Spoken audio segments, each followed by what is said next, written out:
Welcome to another riveting story time from my compendium of social ineptitude. Today's story takes place during high school when I thought breakdancing was the dopest shit. I used to think breakdancers were society's alpha males that couldn't walk 5 steps in public without falling penis first into a consenting vagina.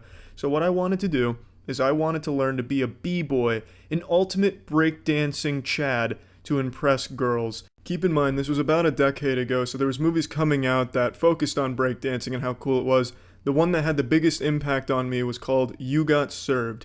That movie was like my eye of the tiger. I would throw that shit on religiously to get myself pumped up and motivated, start pumping testosterone into my dick like, yeah, alright, I'll start serving people soon, I can do this. So I'd watch a shitload of shitty Expert Village tutorials on breakdancing till I got to a point where I was like, I'm confident, I can do this in front of people now and it'll be really cool. Spoiler alert, I was never actually good at it and it was never cool, but that didn't stop me. Every single school dance function from probably freshman year of high school to senior year of high school, I would be that fucking sociopath on the dance floor during the first song, busting it wide open. You know, like at all the dances like homecoming and shit, the first song nobody's on the dance floor because it's not cool?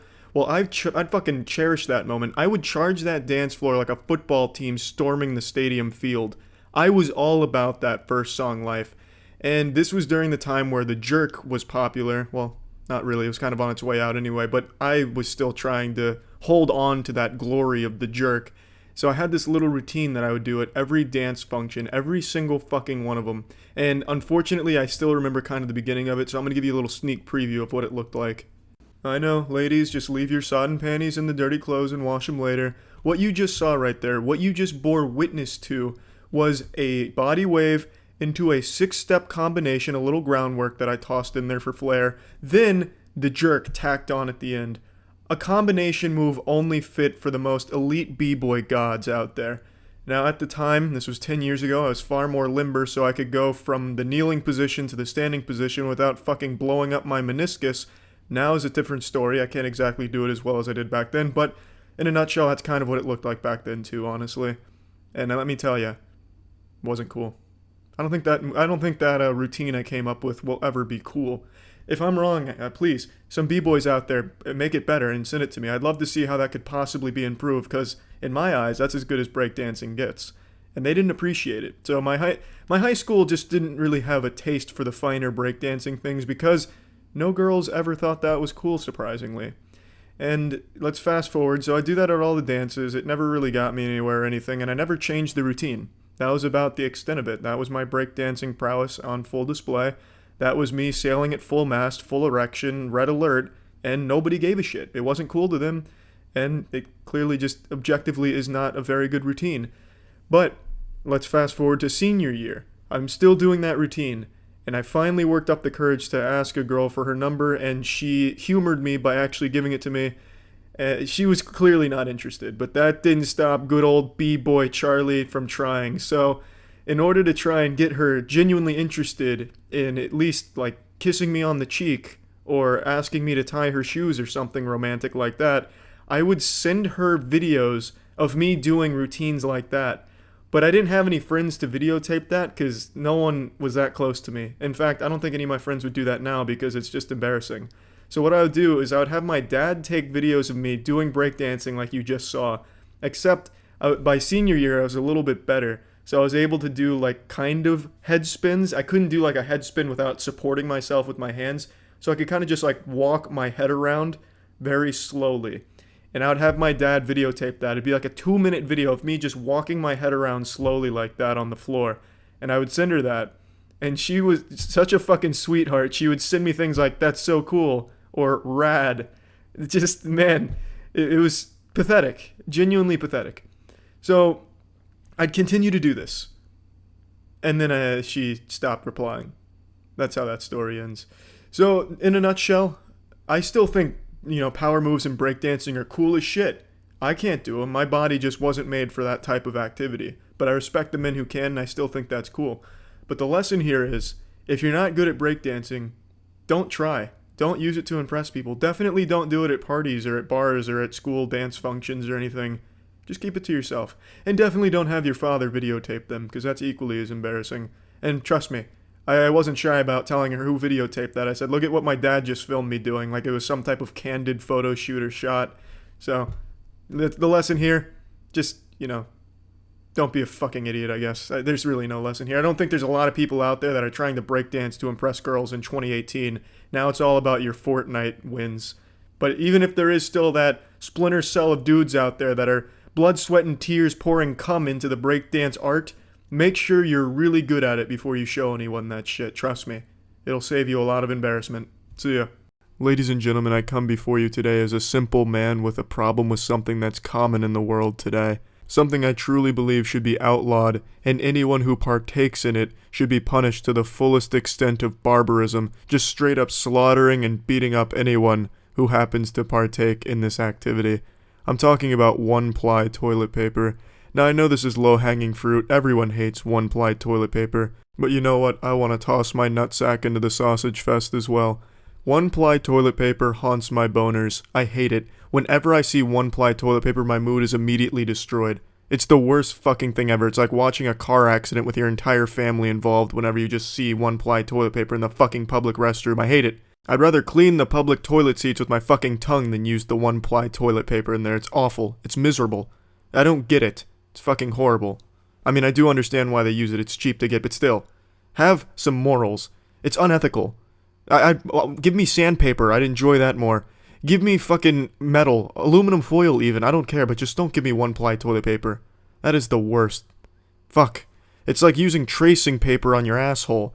No matter what, no matter how careful you are, no matter how many times you fold it over, that toilet paper is going to rip right in your chocolate starfish and you're going to finger your asshole. Without fail. Every single time. You're just in the public restroom and you have to shit. No one really likes to shit in the public restroom, but sometimes shit happens, and you go in there, you take the one-ply toilet paper, you're just having a nice little gentle rub on your asshole, all of a sudden it rips, next thing you know, your whole fist is in your anus. I fucking swear, one-ply toilet paper was one of the major curses of ancient Egypt, one of ancient Egypt's major plagues, the locusts, all that kind of shit. One-ply toilet paper must have been at least tossed around as a plague, but they deemed it too unethical and just decided to omit it from it. Even they understood just how bad it was. It is truly beyond words. It makes me hate whatever location is using it as well. I could absolutely love the place, love everything about it, but if I go to the bathroom and I see one-ply toilet paper, that shit's getting a 1-star on Yelp. If I hit rock bottom and actually had a Yelp account, yeah, I would give it a fucking 1-star just because of one-ply toilet paper. It's just not right. It's wrong. That's not how a business should be run. It makes you look bad. It is bad. You're bad for using it. Fuck one-ply toilet paper. And God forbid that toilet paper get even the slightest bit of moisture in it. That thing will just literally explode. It just fucking melts. It's like a marshmallow that gets fucking roasted over an open flame. That toilet paper just turns to mush in your hand. If you have diarrhea, God forbid you have diarrhea and have to use a public restroom and you see one-ply toilet paper, you might as well just start praying right now, because that is going to be your demise. That is your end right there. That combination is fatal. One-ply toilet paper with a diarrhea butthole? No. That's a recipe for disaster. The second you use that one-ply toilet paper on that dirty rectum, it's over. You've already lost. Your fate has been sealed. Satan has taken your soul out through your asshole. An even more unholy combination is not only having one-ply toilet paper in the public restroom, but also being subjected to a toilet where the water isn't high enough to cushion the blow of your shit, nor is it low enough to not feel the impact of your shit. So when you drop your steaming load, it hits the water and creates this massive splashback as if a fucking sumo wrestler cannonballed into a fucking pool and just goes right up into your ass crack. And then you're going to be forced to use that one-ply toilet paper to not only clean your ass but dry it off, and that's not going to work. That toilet paper is just going to fucking disintegrate once it touches that water. I believe it's time we start to act like we're in the 21st century and just get rid of one-ply toilet paper. It can't save that much money to just put another fucking layer of paper over top of that one-ply. I truly don't think it's going to be that much more of an expense to at least improve someone's shitting experience in your business. I just can't imagine a business going under because they invested in a little bit better toilet paper. CEO Harold, what happened to your multi-billion-dollar business? Well, I invested in 2-ply toilet paper. Say it ain't so. What were you thinking? So in conclusion, fuck one-ply toilet paper. It's time for change. It's time we start shining a spotlight on the important issues. It's time we demand better toilet paper. We're not cavemen. Cavemen probably had a better system for wiping their asshole. I'd rather use rocks like cavemen than use one-ply toilet paper. It's time we demand better toilet paper. That's it. Fuck one-ply toilet paper. See ya. You ever watch a video that just makes you feel nostalgic? It feels like you transport back in time. That's what happened to me today. It felt like Jimmy Neutron had built a time travel device that took me back to the most embarrassing era of my life. My first year and a half of college. This was the real goofy goober era of my life where I tried to emulate a mysterious anime character and was just genuinely creepy and uncomfortable to be around. I have no doubt my fellow peers were reporting me to the student body as just someone to be aware of as a potential threat. It was scary. Like, it was such a bad idea. I was built on awful Reddit advice and delusion of anime characters. I thought it'd be a good idea. I've talked about it at length before. And today I watched a video that served as a reminder of my shame. And this had to do with the couple of times I went to parties, which I've talked about a little bit. During this period, I did try and socialize to the best of my ability, and I'd argue I was the life of parties when I went out. And by that I mean I made people scared for their lives when I went out to parties. Let me show you a little clip of the video and then dive deep into what I mean.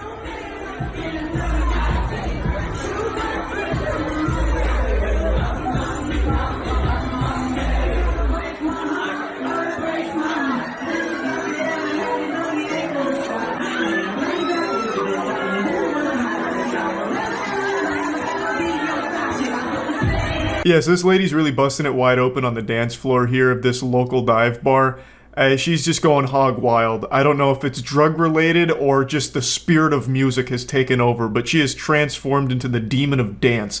Her eyes are like glossed over, and thanks to the camera, they're like glow in the dark, so it's really intense. And she's throwing out all kinds of advanced maneuvers right there. That's like a million dance moves in 10 seconds. It's like she's trying to go for a high score combo in Tony Hawk Pro Skater 3 here.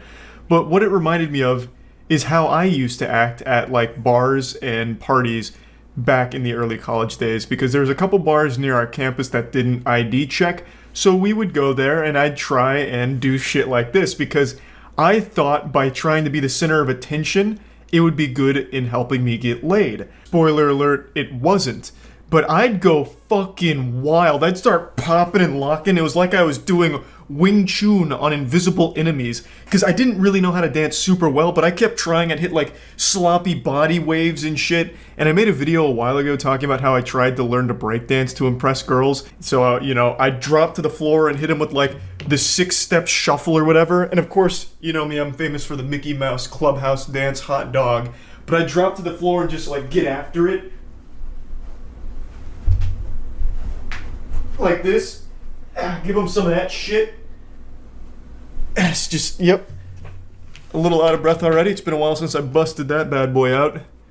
But yeah, I'd just fucking serve it out on the dance floor there, and no one stopped me. Like my friends that I'd go with, they never told me it was a bad idea, because I think they just liked laughing at it. So I spent like an hour doing this shit on the dance floor, looking like I was on bath salts, and I never learned my lesson.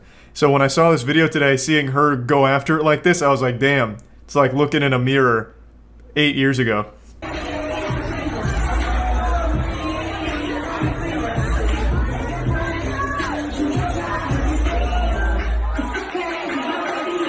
Watching her dance is like watching a dog with the zoomies, where they just start like running in circles and going crazy. I mean, hats off to her. Like the confidence to do this and really just go wild at it, I think is fantastic. I always enjoyed doing it back in college, even though I know it made me look very odd to most people, but I still did find it to be enjoyable at the very least. But goddamn, the people next to her are gonna be leaving this bar with scars. The way she's whipping her hair like that shit is an actual weapon. That's some like actual Bayonetta shit, using her hair for offensive attacks.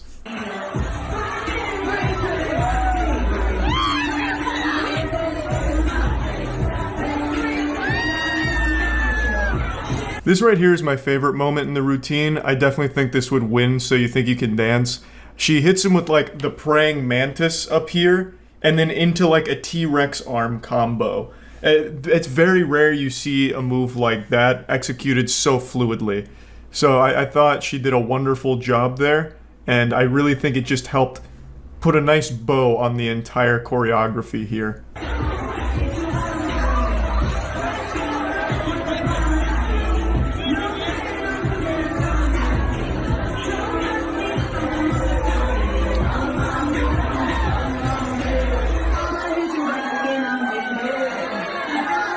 Unfortunately, that's where the video ends, but I'm sure the dancing continued for a couple hours there. She was definitely just getting started. This was only act one of the performance. I think it's great all around. It seemed like she was having a good time. The people around her also seemed to enjoy the show. And I just wanted to talk about it because it reminded me of a silly time during my college days that I thought would be fun to share. That's really about it. I still think I'm one of the best dancers on the East Coast. And yeah, see ya. What's up, everybody? It's Critical. Last night I had a dream that I joined this tribe. It was a tribe of people that were very upset with the way YouTube was handling their website, so they moved out to an island or some shit. And I joined their tribe for whatever reason. I mean, I guess it makes sense. I also don't really like the way YouTube's been handling their shit, so I guess the next logical step would be to join a tribe that just isolates themselves on an island because of it. But anyway, in the dream I joined this tribe, and we all wore masks. I don't remember too much else of the dream, but the most important part of why I just told you this is that mask thing. Because when I woke up this morning, it reminded me of a mask I made in my junior year of college. And there's a pretty interesting story attached to that mask I made, so I figured since I haven't told a story in a while, I'll go ahead and tell this one. So it was junior year of college, and I was in a class called Dance World Cultures. It's exactly how it sounds. It was just dancing, just in different cultures, and we would study it and write essays on it. One of our last projects was to make a mask out of paper mache. And I'm not a very artistic person, so the mask I ended up making looked like fucking diarrhea smegma. It basically looked like the shadow of the Japanese superhero Ultraman. It was a black mask with like a red line and star going across the eyes. It was as if a 6-year-old was tasked with making some type of cyborg ninja. Anyway, the mask was horrible, and we had to come up with a story attached to this mask, and it had to revolve around dancing. I couldn't think of a happy story for this fuck pile of a mask, so I came up with probably the darkest and saddest story I could think of for something so simple. Basically, the gist of it was, this mask belonged to an ancient tribe that used it as a purifying tool, but it was really painful, so the village elder would put the mask on someone who they thought was dirty, or if the person thought they themselves were dirty with sin, and they would put on the mask and it'd be very painful, but it would cleanse them of their sins and bring them closer to God, and the longer they kept it on, the closer they would get to God and the cleaner they were. And over time, this became an obsession for the tribe's people. They would start putting on the masks for so long it would kill them, and this just continued until the tribe went extinct in their quest to become closer to God. And then, it turns out the mask was never meant to purify souls. It was simply just meant to bring about death and despair. So, not a bad concept, really. I thought it was kind of clever. I thought the teacher would at least see I tried something different here. I know it's like some type of edgy, shitty manga that someone made on a fan fiction website, but it was something I came up with quickly. I did it last minute, and I didn't think it was that bad. So I'm going to class liking the smell of my own farts, pretty confident that this paper will get me an A, because I've always done pretty well at writing assignments for classes. I knew the actual mask portion would bring me down because it looked like some type of dog shit you'd find in a Party City aisle, but regardless, I thought the story would at least carry it to a decent grade. What I didn't realize, though, is when we got to class, the teacher informed us we would be reading these stories out loud, and I immediately knew this was a fucking recipe for disaster. So everyone else had these really nice-looking masks, and they had these really happy story attached to them. "Ah, this was the mask worn by the fairy king of Udall Toodle Town. Ah, it's beautiful. This mask was worn by all the best dancers in the city. It would make them fly, and they'd never feel anything but happiness." And then it came around to my turn, and I just took a deep breath and I just braced myself for this train wreck that was about to happen. So I read my story. It's 2 pages, which was the minimum length. So I just started reading it like I'm reading to a fucking elementary school class, and by the time I finish, the only word that's said is by my friend who was in the class, who just said, "Wow." There was no clapping, no round of applause, no ass cheeks clapping together. There was just no noise. It was pretty much pure silence except for my friend saying, "Wow." What was supposed to happen was a brief discussion and people asking questions about the story, but no one did any of that. No one asked any questions. They probably thought I was just some type of fucking lunatic who was one bad day away from self-immolation. Not even the teacher pitied me with some easy questions like, "What made you do that?" or anything. She just said, "I appreciate you doing something a little different," and then went on to the next person's story. I still managed to get an A on the assignment overall, but I can't help but feel that A was given to me out of fear that if I didn't get a good grade on this assignment, who knows what would happen. I mean, I came up with a really shitty Stephen King dark story for a very simple, dumb-looking mask. What else could this loose cannon be capable of if I don't give him a good grade? But yeah, I was embarrassed in front of the whole class. Still don't think it was that bad of a story, and I still have the mask somewhere. I'll try and find it one of these days. But yep, that's it. See ya. When you look at me, the first thing you probably think to yourself is, man, this guy likes to party. This looks like a guy who's not only super tall, but also breathes life into any hootenanny that he attends.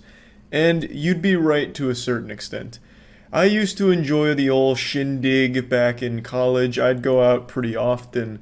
And I saw a video today that reminded me of an extremely sad and embarrassing tale that I haven't thought of in a long time. So I'd like to show you the video that brought about this Winter Soldier episode within me, and then go over the video as well as this story that I'd like to tell.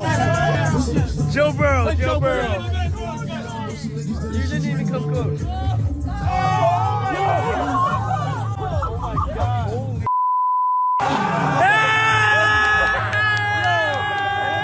That's where the video ends, but I imagine he ran down the stairs, ran behind the house, started crying, and then just buried himself. Just fucking died there.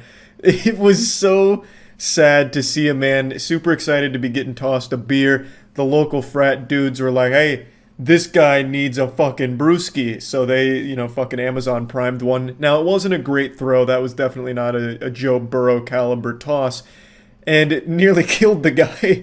Fucking sent him over the rails for it. Because that guy was thirsty, right? And the only thing that quenched that thirst was butt chugging a Miller Lite across the street. So yeah, dude went ass over face, falling off the balcony, then hitting the deck and flopping like a fish down below. I'm gonna go ahead and toss this instant replay up on the Jumbotron, because I'm pretty sure this man exploded midair, like Mr. Potato Head. Just bits and pieces flying all over the place. His hat just got blasted off. I'm pretty sure he lost both of his shoes there. The G-forces damn near tore his clothes off as well. He was almost butt-ass naked by the time he hit the ground. Like, I don't know what went wrong, but there's just like so many clothing items that get lost on the small fall. But anyway, this brought out a repressed memory deep within me. It's something I haven't thought about in a while, and it made me very yucky feeling. I just cringed and thought it'd be something worth sharing with all of you before I once again locked that away forever, never to think about it again. This happened back in college before I retired from partying. I now no longer believe in fun at social gatherings, I guess. I just don't really party or anything anymore. And it was one of the first parties I had went to after getting to college. And I didn't really know anyone, of course, and I had already established myself as the weird, mysterious anime character, so I'm sure people had recognized me as a fucking psychopath before going to this party. So the fact that I showed up there probably already made people uncomfortable. I would have been in my sophomore year here, I imagine. I can't quite remember, but it was one of the first parties I went to, and that was like the only time I started going out. So I'm at this party, it's a house party, and there's a pool. They have a keg, they even have like a live band performing inside. It was just some like butt rock band that I'm assuming the members were students at the school. It was going all out, and as the night continued, I didn't really interact with many people, pretty much anyone aside from Andrew, who I went with. And, it wasn't getting a whole lot done, it wasn't drinking that much or anything, but towards the end of the night, as people started getting a bit sloppy, they started doing beer-catching trick shots. And it was cool. And I, at this point, thought, this is my chance. This is my time to shine. I can stand out and make friends by being the guy that makes a cool beer catch. Even though I'd never, caught a fucking Mach 5 thrown beer, because they were going hard. They're doing behind the back tosses, behind the back catches, and just fucking throwing that shit as hard as they possibly can and seeing if someone can catch it. And I was like, this is it. This is how I finally make a name for myself here. And one of the tricks that they did that I thought would be, my time to hop in is they were doing it over the pool. So they were doing cool between the leg tosses over the pool, and someone would go in, do a 360 and catch it before hitting the water. Then they'd come out, pop it open, and chug it like Stone Cold. They didn't shotgun it, so kind of pussy shit, if I do say so myself now. Hindsight's 20/20. But anyway, I thought, this is it. I know I can front flip into this pool. I knew I could do it, and I thought it'd be the coolest thing those eyes had ever seen. I thought everyone would be uproariously cheering me, going wild, holy fuck, this dude just front flipped into the pool and caught a beer. I was running through this fantasy in my head. I was like, yep, this is how I do it. I'm gonna be the coolest fucking dude on campus. So I teed up at the end of the pool, you know, I'm queuing up, I'm ready. Everyone's still around the pool, cheering on cool catches, booing misses, and I knew that this was my time to shine. No one's paid any attention to me up until this point. No one is looking at me on the end of the pool there. So in order to get their attention, I start like clapping, you know, like, hey, I'm ready. Toss me the pigskin. Give me the rock. I'm ready. Feed me. So I'm clapping, trying to get like their attention. The dudes that are tossing the beers, like setting up the trick shots. And then eventually one of them does look at me. And without a second thought, the second we lock eyes, I just do a front flip into the pool.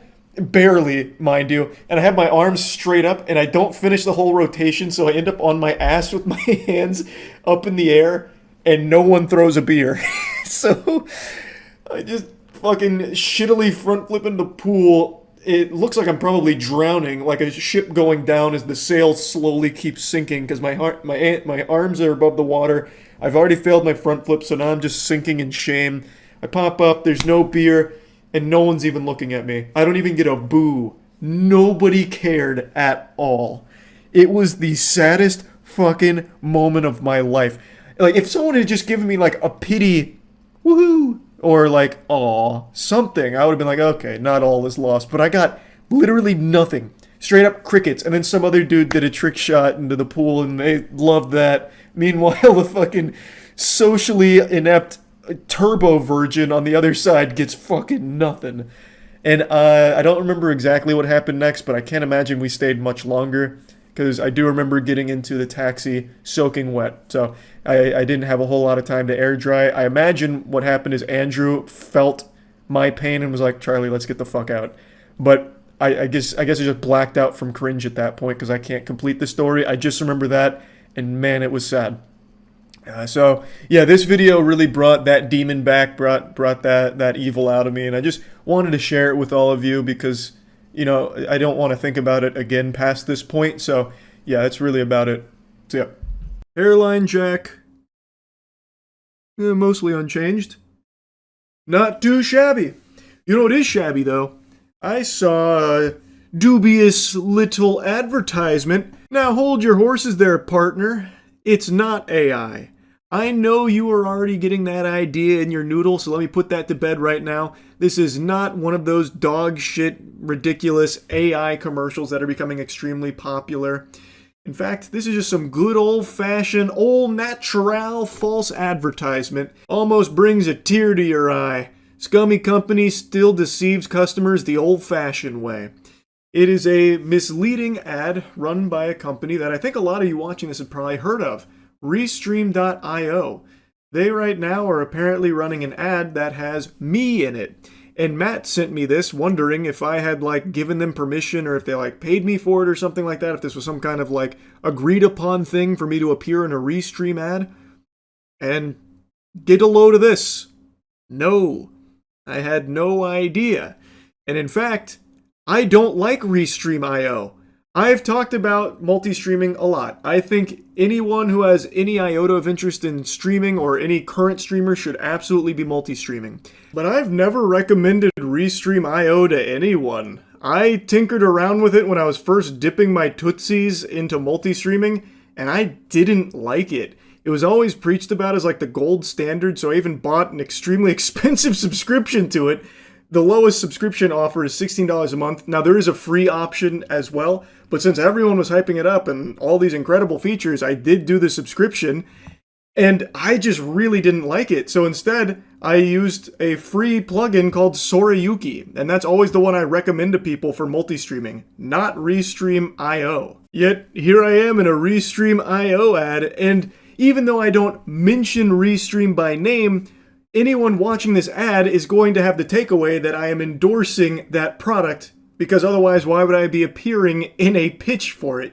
It's a very interesting scenario. Every single person should be multi-streaming. Should you multi-stream? Of course.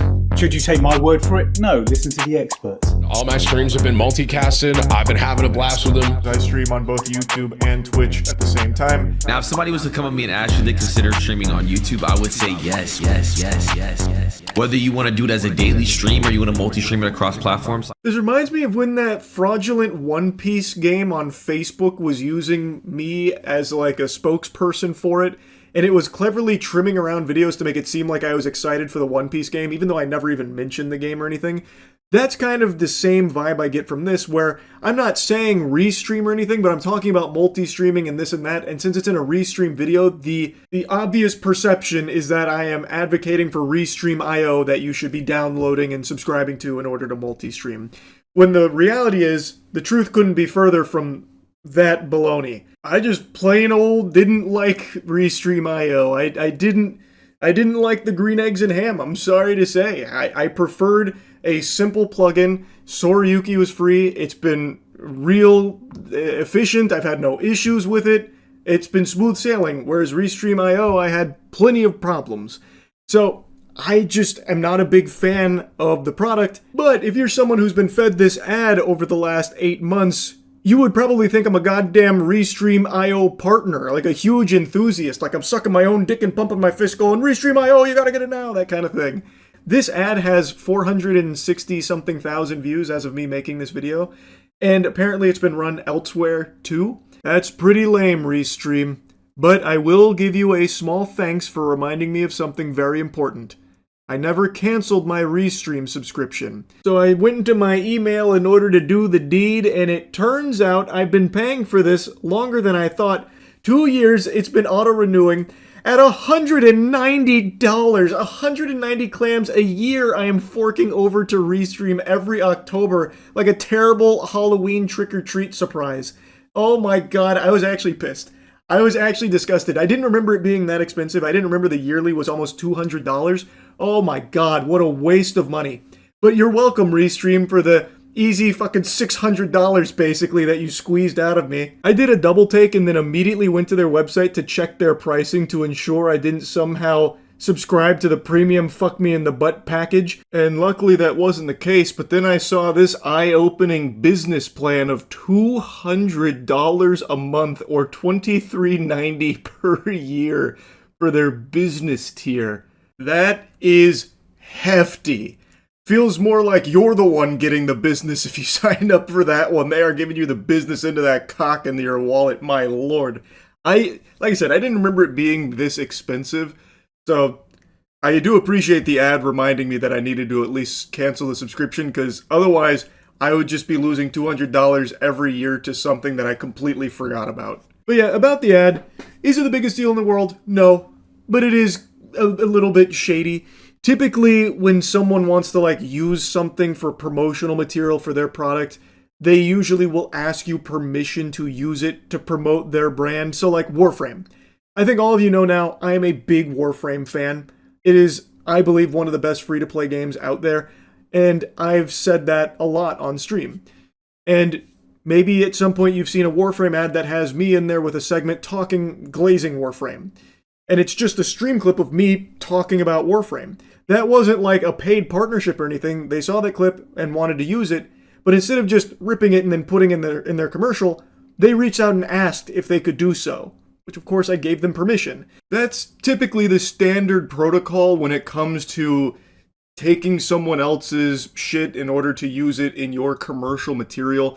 You'll either at least ask permission or even oftentimes offer to like pay for usage rights in whatever marketing material they want to use when you're going to be feeding actual consumers a real commercial.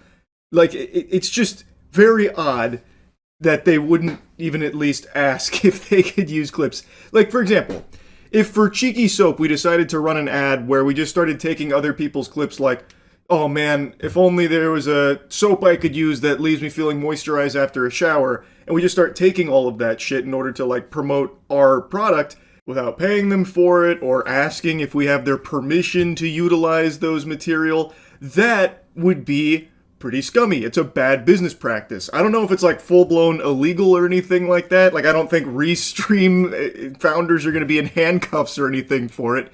It's just pretty scummy is all. I don't know if they asked Tim the Tatman or Swag permission to use their clips or anything like that. Couldn't tell you. Maybe they both use Restream.io and are really, enthusiastic about it, so they don't care. And that's totally fine. And like I said, at the end of the day, it really isn't that big of a deal. But this standard does exist for a reason. In this case, it was used for a service a lot of people do like. But if this was the norm, then companies could just willy-nilly be grabbing all kinds of people's content and using it to promote some complete, utter trash. Like, you know, maybe Bored Apes wants to have some kind of big revival. They just start taking Tim the Tatman clips to make it seem like he's endorsing them and trying to rally his community to buy some fucking Bored Apes or something. It's just misleading, and it's not very good. So I was surprised to see this from Restream, is all. But I mean, heavens to Betsy, could you have at least taken my shit and then promoted something I actually like with it, like a product I actually enjoy? I don't like Restream.io. I don't want to be appearing in a Restream.io commercial. Anyway, though, that's really about it. So, yeah. What's up, everybody? It's Critical. Wanted to tell another story tonight. A couple years ago, I used to mention from time to time that the hardest class I ever took in my academic career was a ceramics class in my sophomore year of college. And back then, a lot of people used to ask me to elaborate on it, and I just kind of figured now was the optimal time to do so, 2 or 3 years later when the interest has really peaked in the ceramics story. I see people all the time buzzing in the comments. Do you guys remember 3 years ago in that video that has 4 views on it in total, when he mentioned ceramics being such a hard course? I just need to know how it could be so fucking difficult. So, that coupled with the fact that ceramics in general has been a really trendy topic in the world recently because I believe there's only one human being left that's still practicing the art of ceramics, so I figured it's time to strike while the iron's hot and get in on this ceramics action. So my roommate and I were going to go ahead and call him G, because that's actually what he prefers to be called in real life, because he doesn't like his real name, so he wants people to call him G. I know it's some Men in Black type shit, but I respect it and I think it's pretty damn cool. G and I took a ceramics course. It was 4 credits. We both really needed the credits, and we thought it would be an easy A and it would be an enjoyable experience. But it turned out it was absolutely miserable. I would rather have my ass cheeks crushed by a hydraulic press than go through that class again. The nightmare really began on the first day of class. We immediately knew we had made a massive mistake taking this course. The professor rolls in by damn near kicking down the door because he was carrying a plate of his favorite ceramic pieces that he himself made over the years, and he was just extremely excited to show us what real ceramics looked like, so he made this fucking extreme entrance that looked like a cereal commercial from the early 90s. He comes stumbling in like he's trying to balance on a pair of invisible roller skates. He had a very difficult time walking a straight line for whatever reason, and he also created thunderously loud footsteps everywhere he went. I swear he just slapped his feet on the ground as hard as he could. You could hear him coming from a mile away. If you had a drink on the table, it would be like that scene in Jurassic Park if the fucking ceramics professor was on his way. It'd just start jiggling and shit, and you'd know he was on his way. It was just very unnecessary and obnoxious. So he rolls in, he's sporting a pair of jean shorts, a yellow polo, and an apron, and this was his standard uniform. You would not find him in anything but this attire. If you found him in any other clothes, you would basically found the Mewtwo in Pokemon Go. That shit just was not going to happen. Sometimes the color of the polo would vary, but he would always be wearing jean shorts and an apron. He had really blonde hair and gray eyebrows and a white mustache. It was a very strange clash of colors, but his mustache was the most interesting piece to me because it wasn't just the normal mustache. He wanted it to be the Hulk Hogan mustache, but his genetics, his facial hair just wouldn't allow him to have it. But it didn't matter. He may not have had the look of Hulk Hogan, but he certainly embodied the spirit because Hulkmania ran wild in that fucking ceramics class. Shit was just brutal. He surprise suplexed every single student in that class. He let us know right away that it was going to be the hardest course of the semester, and he was not wrong. We would have a quiz every week and a test every 2 weeks on the history of ceramics. Obviously, there's no textbook on the subject because no one gives a shit about the history of ceramics except for him. So what he did is, over the course of a few years, he made hundreds of videos on the history of ceramics and put them on Vimeo, and we would have to watch them in order to pass the quizzes and the tests, and each video ranged from 3 to 4 hours, and I swear to you, he made up every sentence. Each video was just a jumbled, filthy mess of ass grease. It sounded like a badly written Magic Treehouse book. It was just so fucking abysmal. He would say things like, "Oh yes, of the Aztecian tribe, Chief Barbed Scrotum was boinking his wife while making the world's first teacup. When he finished, he exclaimed, 'Teacup, made have I,' in quotations, as if I'm supposed to believe that my fucking ceramics professor was there, watching Chief Penis Hair plow his wife and make this ceramics piece. But he tried to play it off as fact. He would even cite sources. My ass. It was just fucking nonsense, but he would actually make it a question on his quiz or his test. Just this really quick shout out in one of his videos here. At hour 1 minute 43, I was mentioning Aztecian Chief Nutsack Wax making the world's teacup. Verbatim, what did he say when he finished? And if you didn't get every word right, you just got the whole question wrong. There was no debating it. It was just fucking stupid. The whole thing was just dumb. And if the quizzes and the tests weren't bad enough, this man was beyond strict with the actual ceramics pieces we had to make. He gave us the world's worst directions on how to make the pots. He just made the whole thing sexual for absolutely no reason. Oh yes, you take your clay right here, and he's just holding it right near his cock. You just start, putting your thumbs in there. You want to get them real deep in there. You want to get those fingers in there too. You gotta make sure it's at least 2 inches thick. If it's not 2 inches thick, you're getting kicked out of my fucking class. I swear to you. Fucking swear to you. I'll call your parents. He was just super creepy about it. Didn't help anyone. Our first assignment was to create 4 pots to his exact unrealistic specifications with no exception. There was no such thing as real pots have curves in that classroom, because if you didn't have your ceramics pieces to the exact dimensions that this professor could jerk off to, you weren't gonna pass the class. You were getting an F. There was only an A or an F. If he could come in the pot and be satisfied with his load in there, you got an A. If he couldn't see himself coming in that pot, he'd either break it or just give you an F and take it. It was just miserable. And we also had to paint the pots with slip, but that shit's just impossible. I don't even want to get into it. Fucking Pablo Picasso couldn't paint a pot using slip. It's just stupid. That was just dumb. So needless to say, G and I didn't do very well on the first 4 pots. We had spent at least 20 hours working on them, and he said it didn't even look like we tried, which was just incredibly insulting because he saw us spending a lot of time in that stupid ceramics laboratory just working on this stupid shit. Yes, I understand my pots came out looking like chicken eggs that had been stepped on, and G's looked like clumps of asbestos, but still, you shouldn't be grading on your students' artistic prowess considering this was a 100 level course for non-art majors. That's just not fair. You should be grading on using the techniques, improvements, shit like that. So that was just ridiculous, but the next one is the one I will never forget. The project was to make a big ceramic vase, and G spent an extraordinarily long amount of time on this one, and he even said to me, Charlie, I'm going to kiss some ass real quick, so he even made a special piece just for the professor to let him know that he was putting in the extra time and the effort. So when the critique day rolled around, G presented him with his present first before the class started, and I was with him, and the professor looked it over for a moment, then he looked up with the most menacing, hollow, soulless eyes I'd ever seen, just staring a hole through G. And then he piercingly asks him, "What is this?" in the most condescending tone I'd ever heard. And then G says, "I made it for you. It was a present. I just wanted you to know that I'm putting in that extra work that you thought I needed to do." And the professor slaps it out of his hand onto the floor, walks away, doesn't say anything else. And then G has to embarrassingly pick it up and throw it in the trash. It was absolutely surreal. It was just downright evil. And I think he held a grudge because when it was G's turn to be critiqued on his vase, he was testing the structural integrity of it and accidentally broke the vase. And by break, I mean fucking exploded that shit. He was pressing on the sides with so much force. It was like he's trying to do a fucking Hulk clap. It was like that scene in Ricky-O where that man smashes the prisoner's head like a watermelon. That's what he did to G's vase. Just fucking destroys it and then fails him because it wasn't strong enough. I don't know what the fuck the professor was expecting. No ceramics are designed to withstand crushing force from a fucking floppy Subway sandwich of a man. That's just ridiculous. Obviously, G dropped the course after that incident, but it was just so hard to sit through and just witness. It was just absolutely mind-boggling how a professor could actually do that. I stuck with it till one more critique. The project was to create a creative bowl, and I'd just given up. I went for Bowser's shell design, but I didn't really give a shit. I just made a really wobbly bowl that didn't even sit flat, and then I threw spikes on the side of it.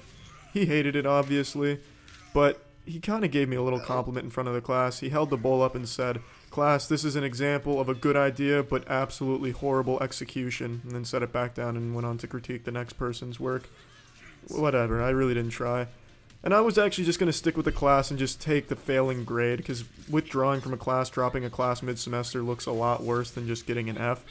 But he actually pulled me aside when I went to class the week after the critique and said, "Please don't come to my class again." He actually said to me, he actually took the time away from the class to pull me into his office and ask me not to come to his class anymore. He was that disgusted with my ceramics abilities that he didn't want me tainting his class with my artistic ineptitude. It took every ounce of my willpower not to rip my shirt off and motorboat his face with my nipples. I wanted so badly to slap this man across the face and ask him who his daddy was. Didn't do either of those things, and I just withdrew from the class. It was just, I don't even know how to describe that experience. That was such a message that this guy, 'cause he was a hated my ceramics so much and thought that it was such a big waste of his valuable time that I shouldn't even just go to his class. Like, let's say I genuinely enjoyed ceramics and I just wasn't good at it. He's gonna tell me that I'm so bad I don't have the right to even try or go to his class? Fuck you, man. What a colossal sack of shit he is. But yeah, that's my ceramics experience, so yeah, that's it. See ya. Last week I took you on a journey through the artistic genius of Charles White, the modern-day Da Vinci. I showed you some of my greatest pieces from my time as an art major in college. Of course, my crowning jewel, my magnum opus, being this portrait of my father that I created. When I first saw this, when I rediscovered this artifact here, this treasure, I actually didn't know it was my dad at first. I thought it was one of the models from the class I drew it in, which was figure drawing, where you had people come in, and I thought the model just happened to look like Jared Fogle from the Subway commercials. But the reason I knew this was my dad is because I recognized the chair he's sitting in, and I was like, wait, that's my fucking dad I drew, huh? And then, of course, all the similarities just started hitting me. It's a very abstract interpretation of my father, but to the keen eye, the trained eye, you'll immediately recognize it, I would say. Now, is this the single worst piece of art in history? Absolutely not. Is it the best piece of art in history? Yes. Yes, it is. I really love everything I was able to capture here. If I was to go back and redo this, the one thing I'd do is I'd get rid of the camel toe. My dad, he doesn't have like a visible camel toe or anything like that, but I hit him with some moose knuckles here, and he didn't deserve that. I didn't do it on purpose. It's just there were some folds in the pants I was noticing, I think, and I just accidentally reverted to like hentai techniques.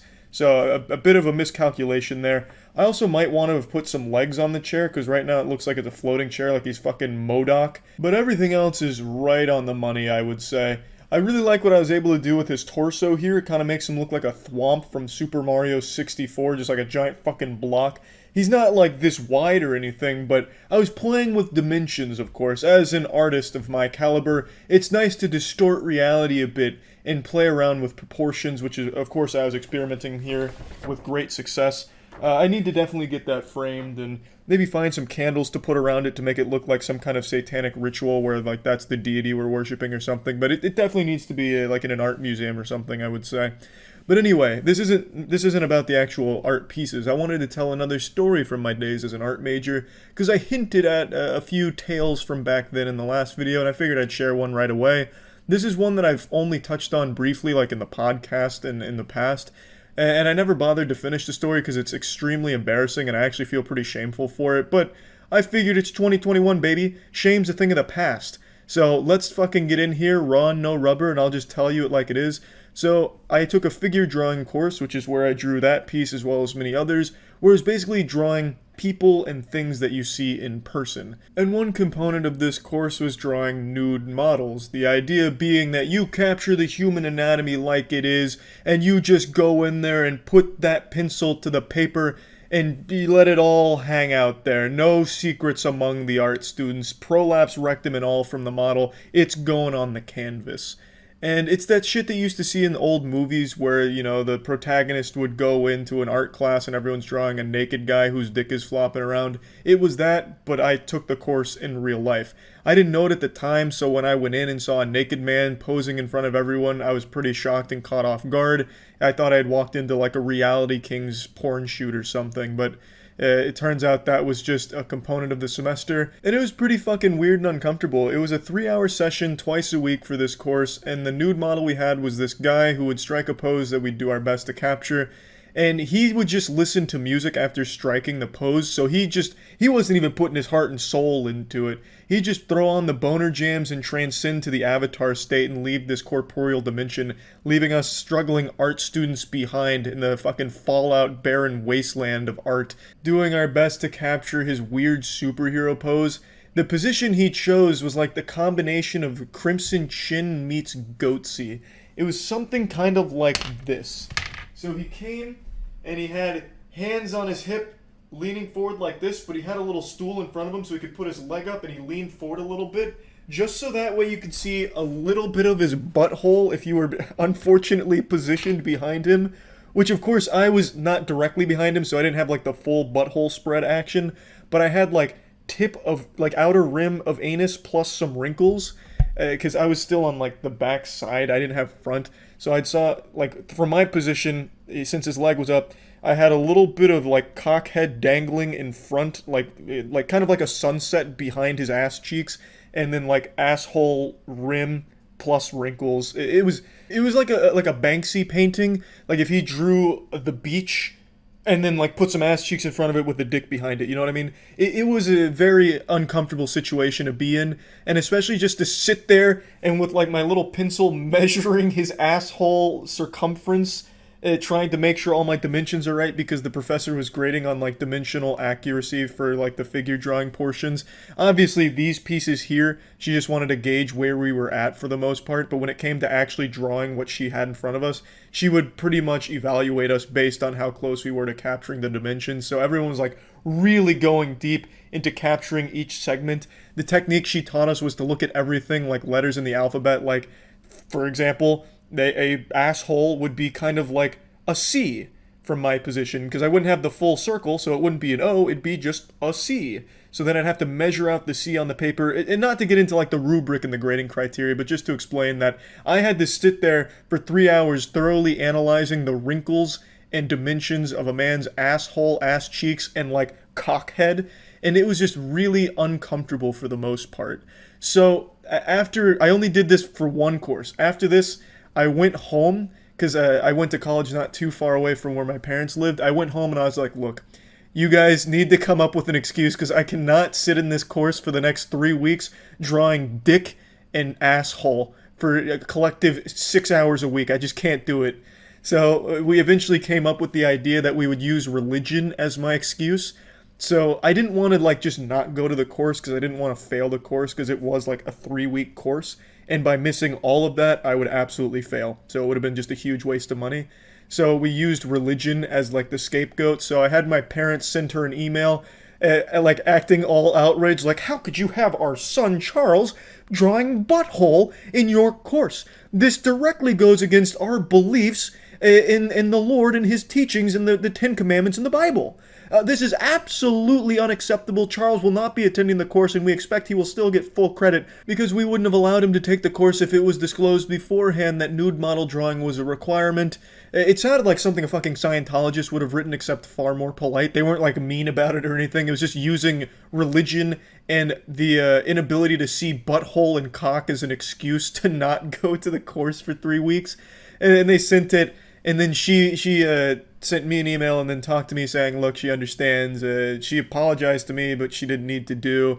And she still gave me credit and told me just to sit out the 3 weeks and come back towards the end. So, I got out of drawing that by using religion, the ultimate excuse. It was a genius plan, to be honest, and I feel really bad about it. And the reason I've never told this is because I really am super embarrassed. I should have just toughed it out and drawn more dick and asshole, but 6 hours a week thoroughly measuring a guy's dick and balls and stuff, it just wasn't exactly what I had signed up for as an art student. It never even crossed my mind that would be one of the art curriculum, like part of the art curriculum. So I just kind of panicked. I was like, look, I just don't want to keep doing this. I really don't. I'm not trying to get into like furry porn art or anything. I just wanted to make some cartoons, not these kind of cartoons. I just wanted to get out. I felt trapped, and of course the only out was playing the religion card, and luckily my parents were on board to send that email, and I still got credit. I still passed the course, and yeah, that was that. So I still feel bad about it, like lying to her, because she was a super sweet professor and just a really nice person all around, but I just really didn't want to keep going to that course and doing that for 3 weeks. But if I do now have the tools to draw asshole if I'm ever in a situation that calls for it. Like, let's say I'm in a situation where a bomb is going to detonate and the only way to defuse it is by drawing the villain's butthole. I would be able to capture his brown balloon knot down to the millimeter and save the day. So it wasn't a huge waste of time or anything, but you know, I never finished the course, so maybe I wouldn't even be able to fully figure out how to capture a butthole. But I feel like one course was probably plenty. But anyway, that's about it. See ya. Anime is a word that inspires confusion, fear, and boners. On the surface, it's just another form of entertainment, but what it actually is a weapon. And like all weapons, there's the potential for misuse. This is the story of how I misused anime in my first year of college, and potentially led the entire student body to believe that I was some type of fucking lunatic who was one bad Naruto episode away from crashing his car into the side of the on-campus gym. It all started in high school. I was pretty reclusive, I didn't go out much, but I did watch a lot of anime, and it taught me two very important lessons. The first being, the power of friendship is the strongest force in the universe that not even God himself can compete with. Friendship probably led to the Big Bang creating our fucking universe. The second lesson being, the mysterious guy is always the coolest guy that big-titted girls want to fuck, and smaller-titted girls want to fuck. And I really took that lesson to heart, and I super shouldn't have. Absolutely not. But I did. And what happened is, as I graduated high school, I realized that college was my chance to really reinvent myself and change what people think about me, my perception, because no one knows about me. In high school, everyone knew me because I went to a small school, so I couldn't exactly just kick down the door one day sporting a leather jacket and riding a Harley Davidson and have everyone think I was super cool all of a sudden. They'd probably just think I was possessed by the spirit of a 40-year-old father going through his midlife crisis. But in college, nobody knew me, so I could be anything I wanted to be. And man, I wanted to be the anime mysterious guy. And holy shit did it lead to a very embarrassing and lonely first year of my college. So my college anime opened up with an incredible season opener, just a beautiful introduction. On move-in day, the literal first time setting foot in college soil, being an adult, a full-grown, full-hairy, penised adult on a college campus. On move-in day, I had my dad helping me. And going to my dorm, moving in the elevator, there was a girl and her father who were moving in. They're on the same floor, and my dad was talking to her dad and her a little bit. I didn't say a word. I was too cool to say a word, and my dad tried to throw me into the conversation. So he asked me a real softball question that even a toddler could fumble his way through. I don't remember exactly what he asked me, but it was something like, "Oh, are you excited to move into this dorm, Charlie?" And I'll never forget my response because I remember this verbatim. I said, "You know I can't talk about that, Dad." I don't know why I said that. I guess in my head I thought that she would think that was super fucking dope, like I was some type of super secret agent that can't talk about his opinions. But really it just came across like, wow, this is a guy that I should be afraid of. But at the time, it didn't register with me like that was a weird thing to say. I went through the rest of that day being really proud of that, like, damn, fucking nailed it in the elevator. College is gonna be great. I just expected, like, if we saw each other in the hallway, she'd just be overcome with ecstasy and just charge me like, "Charlie's son," and then give me a smooch on my smoochers. But in reality, as you can imagine, that never happened. And that was really just setting the tone for the rest of that entire year for me.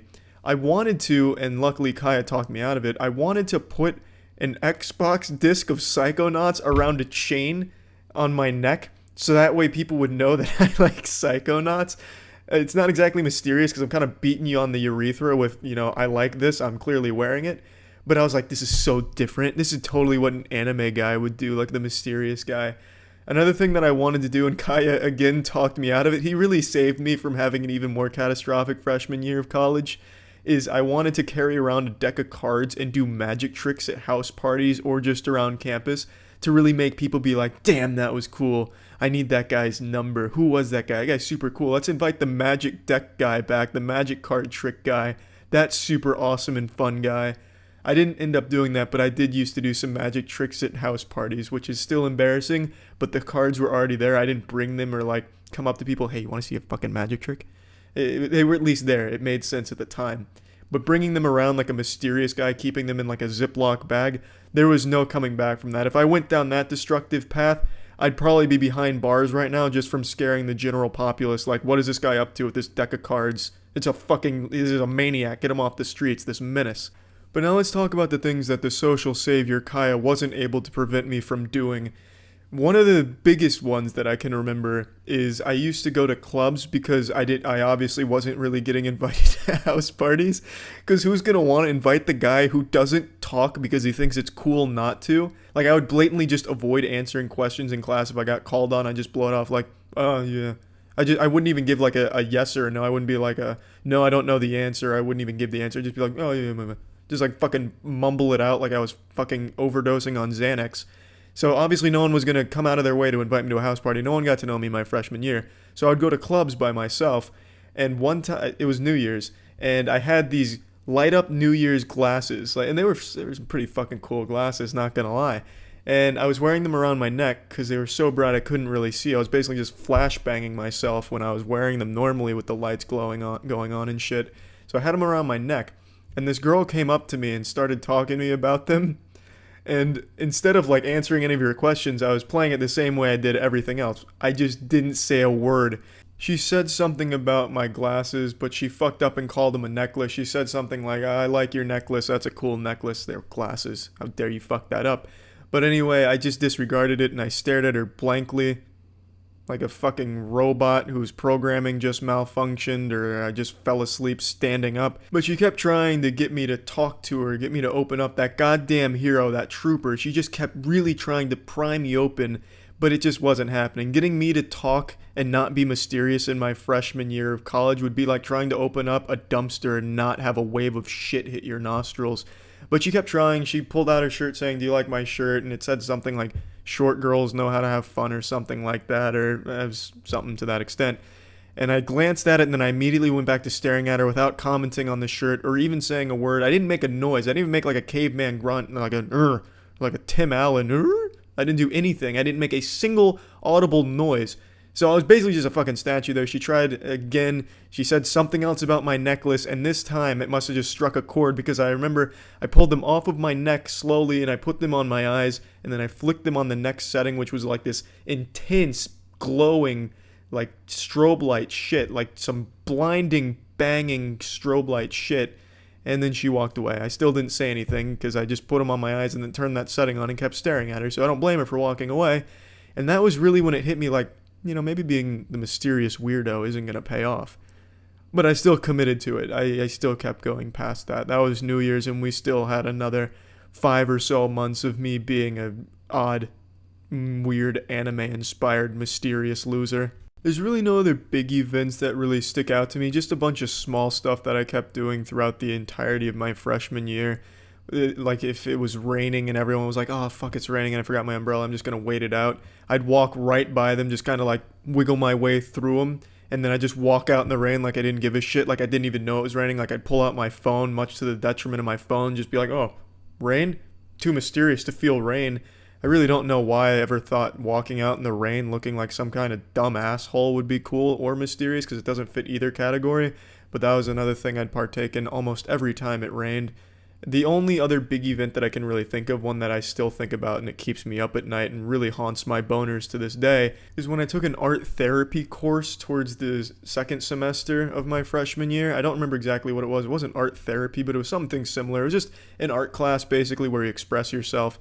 And I thought it would be amazingly mysterious and really get girls' panties super fucking wet, just sodden panties being tossed at me. Is every assignment I tried to make it as dark and bland as possible. So one of the assignments being, what do you think of your friends? You were supposed to do one about 12 friends. You make a drawing to represent each friend. And for mine, I did the same thing for all of them. It was a black box. I don't know why I don't know what at all was my thought process with that, but I just did 12 black boxes to represent all of my friends. And when I was supposed to present it, I gave them each a name, and I did name 12 friends. I'm kind of more acquaintances. I didn't really have any like super close friends or anything, but I did name 12 people that I knew and who also knew of my existence. And that just made me seem like I belonged in an insane asylum looking back on it. But at the time I was like, oh, girls love the troubled artist, the mysterious troubled artist. This is beautiful. There's going to be tears in their eyes. I already know it. I'm going to get an A on this project. Spoiler alert, I didn't get an A because she thought I just blew it off and goofed on it. So I got a D because I at least turned something in. But even still, I drew 12 black boxes. That's some shit that you see in a horror movie, like when the weird kid's scribbling shit on paper in a black crayon, and then you find out that the kid's actually a demon. That's that kind of shit that I presented to the class, and there's no doubt in my mind those students walked away deeply disturbed and afraid of me from that moment on. So, that's how I spent the entire first year of my college experience, emulating the anime mysterious guy.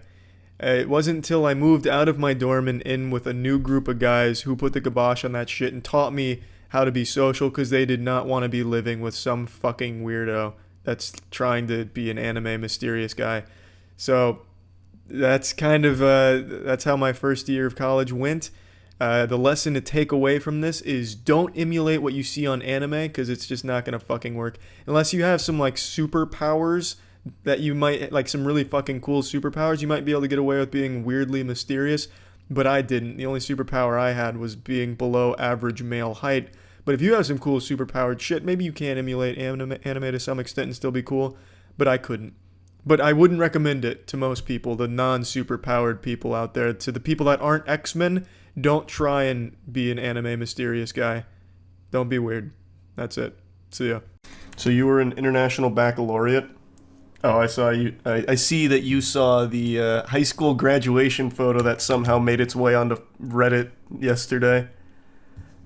Chat told me about it, but I thought it was just like one of the ones I posted a while ago. I don't know who the fuck found this, because I don't even have this photo. My parents don't even have this photo. This is one of those that I thought would absolutely be lost to time. And should be.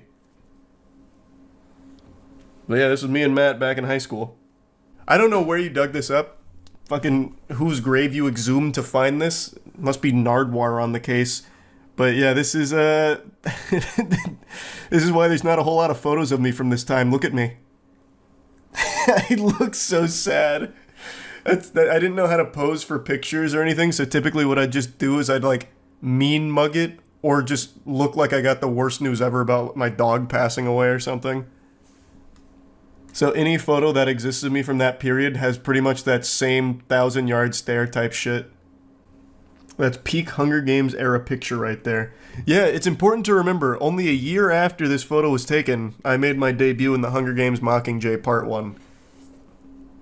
What a glow up. Changed cinema forever, I know. It wasn't easy, but someone had to do it. Was this before or after your mysterious anime arc? This was right before my mysterious anime arc. I went from this to the cringe anime character walking around campus that people probably was concerned about. I have no doubt there were people in my freshman orientation class that probably thought I was a school shooter in the making. No doubt in my mind. The anime character arc was a complete failure from top to bottom. But that's college. Sometimes you gotta experiment. Try it again, it probably works now. Yeah, I can try my mysterious anime character phase again and see how that shit goes. What was your yearbook quote? I bet it was a bad joke. Oh, my yearbook quote was just whatever I could find on Google at the time. I think it was, I'm almost positive, my yearbook quote was, "We build too many walls and not enough bridges." Whoever found it probably just looked up your graduating class and found your classmates' photos. I found plenty of photos of you through Ancestry.com. You look really goofy in them. What? Why would Ancestry.com have those photos?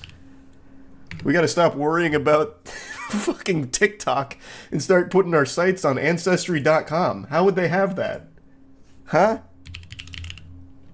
And why are you on Ancestry.com looking at my lineage? Holy shit, Charlie, I went to an IB school too. Yeah, I hated it. I absolutely hated it.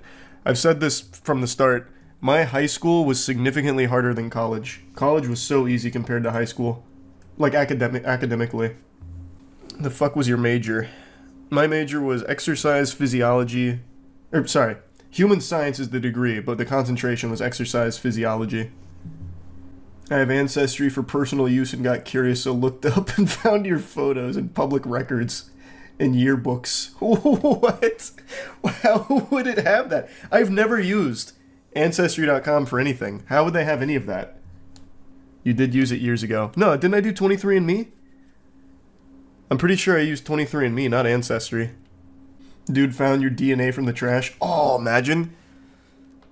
He grabs like a half-eaten Firehouse sub from me and starts running the data on it. Submits it to Ancestry.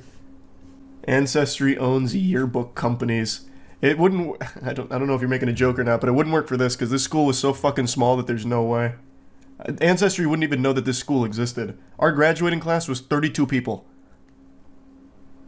The only way they'd find that yearbook is if they pried it from one of our hands. If you have family who have used Ancestry and have uploaded images and listed as a family member, that's enough for you to turn up on the searches. But I don't.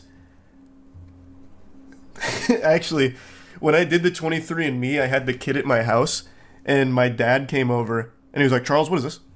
And I was like, it's a 23andMe kit. They like run your DNA and shit to see where you come from. And he's like, are you stupid? And he started lecturing me about why it's a dangerous idea to be giving the government that kind of information. And I was like, Dad, it's okay. They've already got it. Check your phone. They've already got all our shit.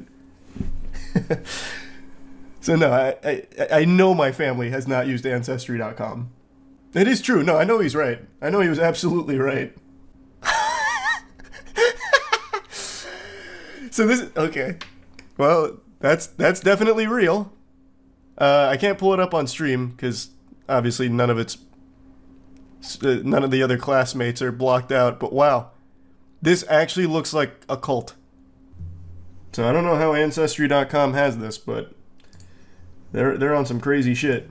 They got some sources down there. But that's me. It's like a photo of Sasquatch. God, now it's gone 8-bit. But yeah, pretty much the same pose. Terrible posture, frowning, sad, miserable.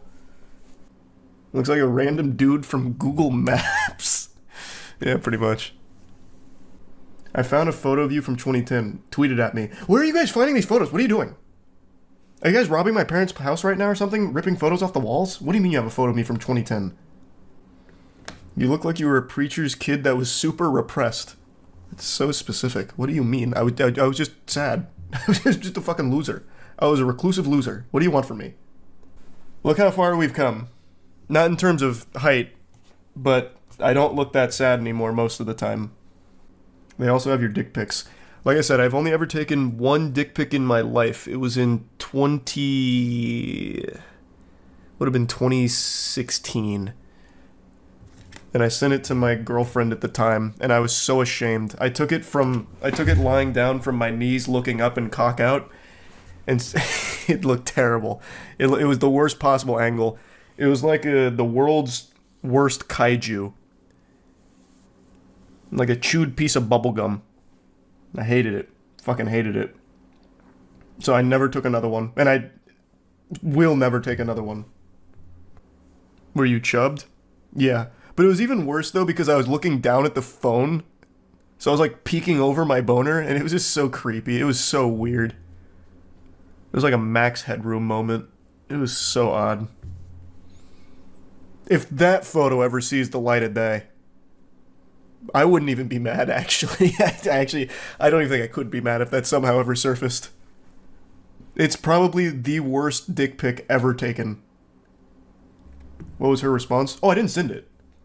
No, I felt so much shame just taking it, I never sent it. She would have broke up with me if I sent that. It's not like it was the first time she'd seen my cock, but she'd never seen it from that angle. She would have rethought everything. No, I didn't send it. Oh my god. Wait, who are you? Wait, who? How do you guys have these photos? Who are you? Who are these people? What? Where did you find this? I don't even know what this is. Where am I? Jesus, am I at Bohemian Grove? What is this? This isn't even prom or graduation. Who are you? Mom's Facebook page? No, my parents don't have anything like that. It's deep faked. It's definitely not, because I am positive this is me. I still have that tie. I don't understand where this is coming from. But yeah, look at striking that same sad-ass pose. Lighting a candle. Maybe I'm at a funeral. It's your dad in the chat. Yeah, hey bud, check this one out. That looks like something church-esque. Yeah, it's like when they sing Silent Night at church and they give you the candles to light. Then you like drink wine and eat a cookie. But I don't... Who would have a picture of me from church? You know what I think it is? I actually think this is homecoming. I don't know what we were lighting candles for. Maybe like a Viking burial? I don't know. But I think it's homecoming. I feel like I would have worn this for homecoming. The CIA took these. Yeah, the NSA. You might be talking to time travelers. Oh yeah, the account's John Teeter. Fucking CERN sent him back in time to take photos of me in high school. Oh, hey, wait. This is one of my high school highlights. I don't know where you are finding these. This is me on the court. I was a menace. Wait, this is so fire. I'm pretty sure this is when I did the up and under layup. So I started up, brought it down, and went right around. I'm almost positive. I think it's that same game. How old are you in this pic? This would have been like sophomore year of high school-ish. But you see, I was balling out. Imagine if you did go to the NBA, you would have had to go up against LeBron and Kobe. And that was the only thing that stopped me. That and that damn collapsed lung. Could have gone pro. Hey, wait. This finally some vindication. I told you guys I used to be able to jump pretty high. Where are these photos coming from, though? Like, did you talk to my old high school basketball coach? I don't understand where you found these, but yeah, look. I used to be able to grab rim, and that was when I was still like 5'2", 5'3". I used to be able to jump really fucking high. This is me, well, it doesn't have my full extension here, but I used to be able to jump high as fuck. I had a really good vertical. No, they lowered it. Yeah. Yeah, they brought it down for the game. It was the Make-A-Wish. Charlie wants to play on 6 feet hoops for this one. 20 centimeters above ground is not super high. No, what are you talking about? Look where my hand is relative to the net here. I used to be able to grab rim back then. And again, I was 5'2" and 5'3" during this period. They edited the chair out. I'm gonna have to get my vertical back. Fuck you guys. I'm gonna start doing plyos again. Do you have any photos from college? Just my old Tinder photos. And I'm pretty sure I pulled them up on stream before. I took the worst Tinder photos ever. It was diabolical. I should have never been allowed to do that. But those are the only pictures of me from, like, early college. Then all the later pictures from college were just, like, normal ones. But I used to have mutton chops for a little bit. I had a whole mutton chops era, actually. Fun fact, when I lost my virginity, I had mutton chops at the time, which probably worst case scenario because it convinced me to stay with the mutton chops for far longer than any human being ever should. This is pretty cool. This is when I dislocated my pinky after a game of pickup basketball, but you can really see the mutton chops in all their glory. Girl fucked Abe Lincoln. Yeah. My pinky actually never fully recovered from that, by the way. I still can't fully extend it. I didn't get help in time, so it ended up kind of fusing all cattywampus. But the mutton chops, you know, they weren't bad. I'm not gonna lie to you. Like, the mutton chops truly weren't the worst thing in the world. Oh, God. It's important to remember where you came from. This was around the same time. This was my Tinder profile pic for a while. But those mutton chops, baby, they were there to stay. Wolverine. Here. This was right when I started losing... Well, actually, this is actually kind of deep into my weight loss. I used to be much more meatball-esque. I had the body of a bowling ball. Those eyes pierce my soul. Yeah, it's pretty sad. I'm giving a thumbs up, but my soul on the inside is giving a big thumbs down. I told you, you won't find a picture of me smiling from back then. It was impossible. Is this before time skip? Yeah, this was pre-time skip. How old are you? Here I would be about 15.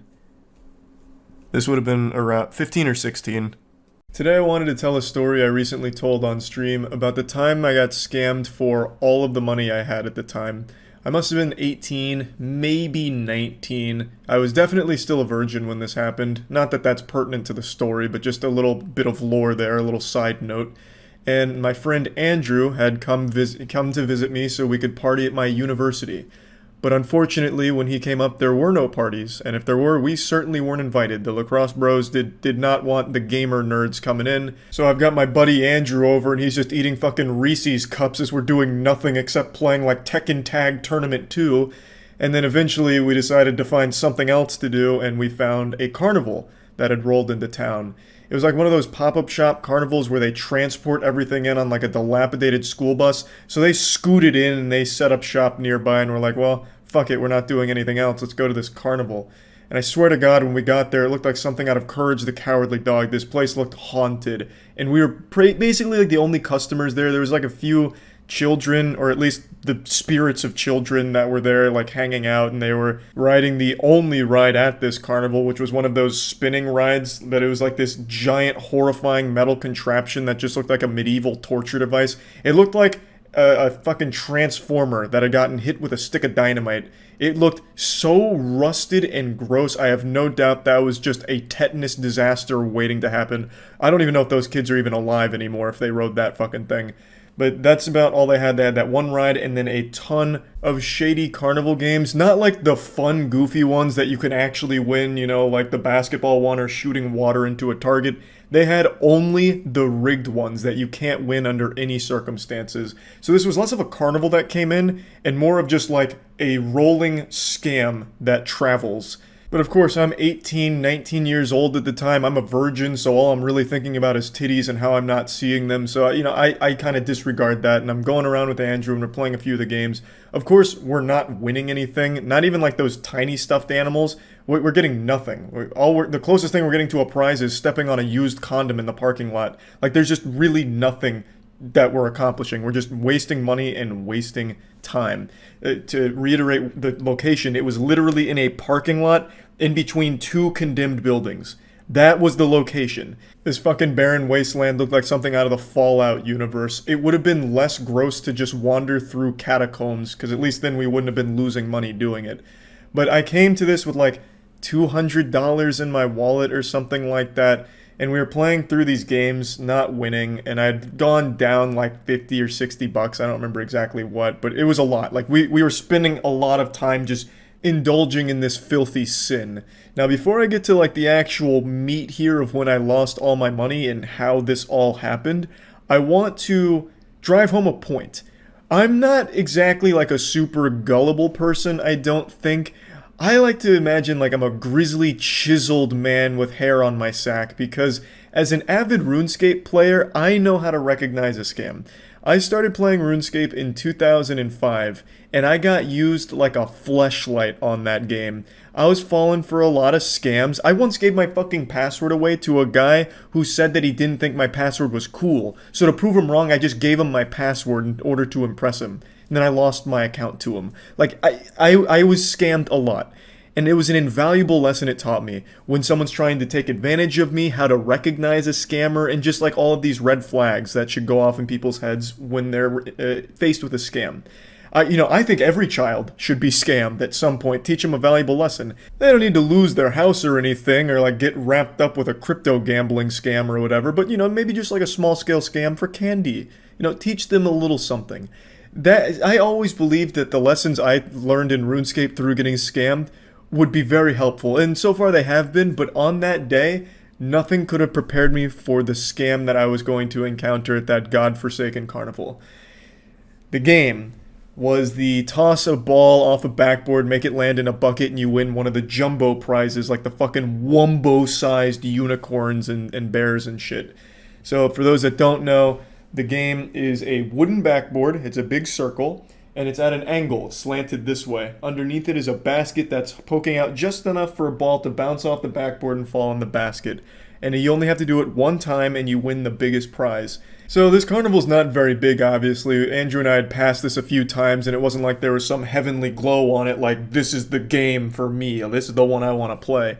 But as we passed it for like the third or fourth time, the dude finally calls over. He's like, you guys are just wandering around. Come over here. Let's just like talk and hang out. And, we weren't doing anything, so we'll come flirt with this guy, whatever. And he's just so charismatic. We're just talking, shooting the shit. I think he brought up sports, and at the time I was like a sports fan, so we talked a little bit. And then he just started talking about his game. He's like, if you guys want to play, you can just like play this game. It's $5 for 3 throws, might as well, and we'll just keep talking. I was like, that's a good deal, $5, 3 throws, and it looks really easy. And he's like, well, I don't want you to think that this is like rigged or anything. I want to show you that this can be done, because, he must have seen us losing. So he demonstrated that it could be done. So he walks up, he's like a little off to the side of where I'm standing, where I have to stand to shoot. And he bounces it off the backboard, first try, right in the bucket. He's like, yeah, I can do this all day. Picks up the ball, does it again, picks up the ball, does it again. He does it like 3 times in a row, and it's like, okay, this game looks really easy. So then he hands me the balls. It's an absolute disaster. I'm sticking my dick in my own ass. I can't get a single ball even close to the bucket, no matter how lightly I throw it or where I'm hitting the backboard. For some reason, it's like it's being shot out of a cannon once it hits that backboard. and it's not making any sense to me because I'm doing like the exact same thing he is. I'm putting a little spin on it. It's just not getting the job done. Nothing's working. And then he hits me with this proposition. For $10, I'll give you 10 throws, and I'll give you your money back from this round and the previous round, and still give you the big prize. I was like, what in tarnation? This is the nicest guy on earth. What a great deal. 10 throws, $10, and I get all of my money back plus the big prize? What am I waiting for? I'm fucking losing money not playing right now. How am I going to say no to this? That right there is a huge red flag. I didn't know this until well after the fact, but this is a well-known carnival scam. When they start saying you could win your money back, they're doing that because they know you can't. The game is rigged. He shows me again, he's like, hey, let me just make sure you know that you can do this. Just do it just like this. So then he just makes it 5 more times right in front of me. Like, he just shows that it is very easily achievable. Hands me the balls, I go through all 10 balls, nothing even close. Like, sometimes you can get it to bounce off the backboard and hit the basket inside, but the ball's so light that it bounces right out, like every single time. So now I'm $15 in the shitter and I'm feeling really bad. Andrew's trying to be like the guardian angel on my shoulder, like, Charlie, let's just go ahead and leave. You're not going to make this. It's clearly too difficult and there's some trick to it you don't know. And I took that as a challenge. I'm like, excuse me, motherfucker, what did you say to me? You say I can't do this? Sign me up for another round, let's ride. And it's the same deal. He doubled the price again, so $20 for 10 balls, but I can win my money back. So for $20, I can win my $15 back, and then I'm back where I started and everything's good, and I get the big prize. So, again, I go through all 10 balls, nothing. Nothing at all. Now, this is a lot of money. Again, this was $200. That's everything I had in my wallet. That's everything I had at the time for spendable cash. So, this is a lot of money that I am juggling around here. We didn't go to the carnival with the intent to spend a lot, but just getting wrapped up in boredom and just, like, the will to not keep being a loser at the carnival just kept me spending. So, after the $20, I'm like, Jesus Christ, what is going on? You know, it's definitely a me problem. I've seen this fucking guy do it, 10 times now. Now, let me paint a picture of the guy for you, because it's not like he was some kind of athlete where it's like, oh, this guy, he probably plays in the NBA, he's just got real talent. No, this guy had a body like a bag of hot dogs. Like, he is not some guru of backboard bouncing or anything. So, clearly, if he can do it, I should also be able to do it. Anyone should be able to do it. So he demonstrates it's possible again. He's like, bro, look, I really hate to see you lose this much money. I'm not going to double the price this time. Look, just give me another $20. I'll give you 10 more throws, and you can win all your money back, and I'll still give you the prize. I'm like, thank you for being such a nice guy. Damn near wanted to lean over and pat him on the ass. I was like, man, this guy, what a saint. So I give him another $20, and I do my 10 throws, and you know how the story goes. It doesn't go in. None of them go in. They're not even close. So at this point now, what am I, $55, $60 down almost? And it's been like half an hour of just this. Andrew's sitting there watching this whole train wreck happen. And it's not getting any better. The guy's gone from charming to full-blown scam mode. He like completely drops the facade of being nice. After like the second time I did $20 for 10 throws, he's like, yep, you want to do 20 more? You can win your money back. You probably want that money back. So he starts guilting me into it, and I'm like, he's right. I need that money back. So I give him another $20. I go through the balls. It's not even close. I lose again, and I'm sweating. I am sweating so fucking hard. Andrew is begging me not to keep playing the game, but I'm seeing red now, and I can't stop. I have to. So I do 20 again for another 10 throws to try and win my money back.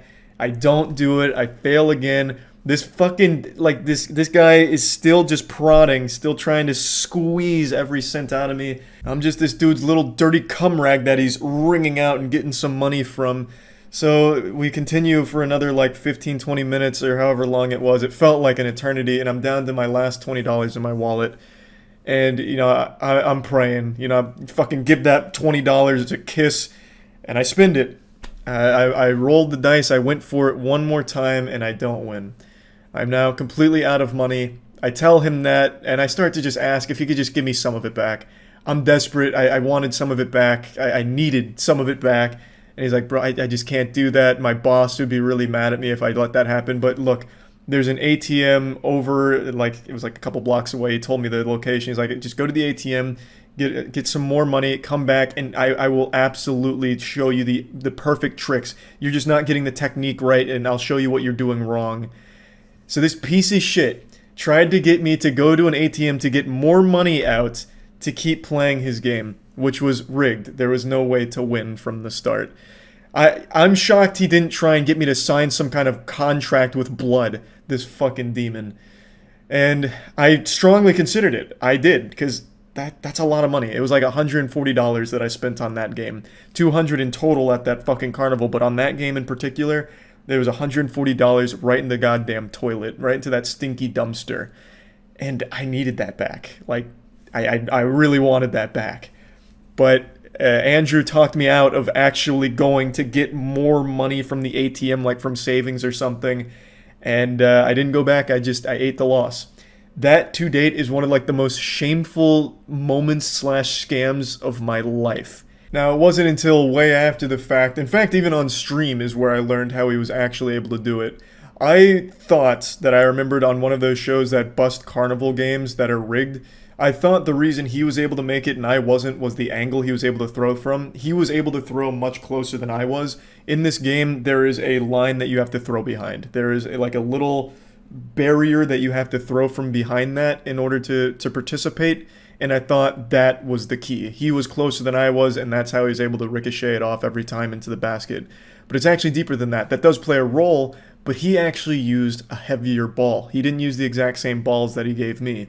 His ball was weighted more, so when it bounced off the backboard, it didn't fly as far. So he was able to get it off the backboard into the basket and have it stay in the basket. And that's why mine couldn't do it. It was something I never noticed at the time, that he wasn't using the same balls he was giving me. He had a heavier one, or a heavier set to use.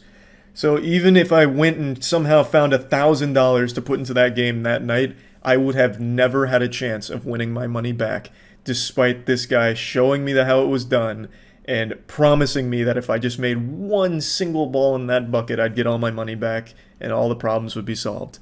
I still absolutely despise that guy. I hold a grudge on that shit. It takes a lot to scam someone right to their face, especially like an 18-year-old college student who is telling you how much the money means to him, and for you to knowingly keep misleading them and make them believe they can win it back and that you're a good guy. Like, you're a giant piece of shit. Besides the obvious lesson I learned from this experience, I also learned how to fuck them in the ass. The games that aren't rigged, I mastered. I decided I wanted to win all their big prizes because fuck them. I'm able to win their biggest prizes on my first try, and I just give those prizes away to people at the carnival so I never feel scammed again. It's definitely petty, but it's a little bit of revenge for what the carnival took from me on that night. So, I posted this video a few years ago, and it's showing me winning like the basketball game and the beer bottle game for the giant prizes.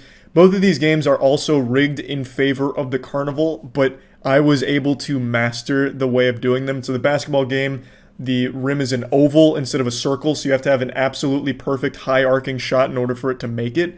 And for the beer bottle game, you have to lean at the right time and the right like distance lean, and you can stand it up every time. So I master these games, I get the big prizes, and I give that shit away. Just that way they lose a little bit of money on those prizes, a little bit of pettiness from Charlie. I'm like the fucking Batman of carnivals. So yeah, anyway, I just wanted to share this story. Maybe it'll be like educational for someone out there, but at the end of the day, I just thought it was a fun story. I'm over it now. I still don't like the guy who did that to me, but yeah, I just thought it was worth sharing. That's about it. See ya.